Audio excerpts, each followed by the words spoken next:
एकमेकांचे नगरसेवक पळवणं, त्यांचं जवळजवळ अपहरण करणं, भाजप आणि काँग्रेस या दोन्ही पक्षातले प्रचंड मानापमान, गटबाजा यामुळे संपूर्ण राज्याचं लक्ष हे चंद्रपूर मनपाकडे लागलं होतं. चंद्रपूर महानगरपालिकेतील अखेरचा अंक हा आज रंगणार आहे. महापौरपद, उपमहापौर पदाचा आज फैसला होईल. मात्र उपमहापौर आणि महापौर निवडीला काही तास उरलेले असतानाही कोणाचा महापौर होणार याची स्पष्टता आलेली नाहीये. 66 सदस्यांच्या या महापालिकेत 34 हा बहुमताचा आकडा कोणालाही मिळालेला नसल्यामुळे भाजप, काँग्रेस, उभाठा शिवसेना यांच्यामध्ये मोठी रस्सीखेच आहे. सोबतच भाजपमध्ये असलेला जोरगेवार मुनगंटीवार वाद, काँग्रेसमध्ये असलेला वडट्टीवार धानोरकर वादही गेल्या 1 महिन्यांपासून गाजतोय.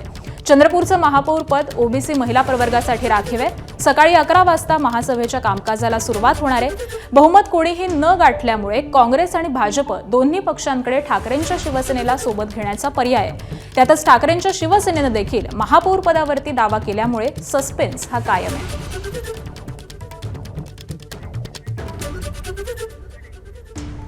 आणि चंद्रपूर पालिकेतील हे पक्षीय बलाबल नेमकं कसं आहे ते देखील जाणून घेऊयात.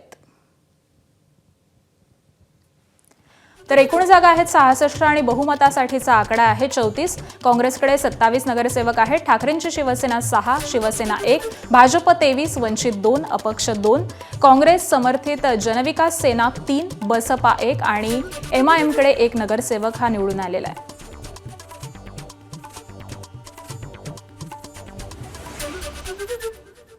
तर चंद्रपूर महानगरपालिकेचं हे पक्षीय बलाबल आहे.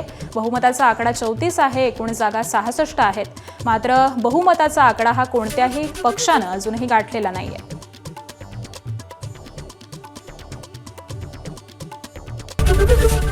एबीपी माझा, उघडा डोळे बघा नीट.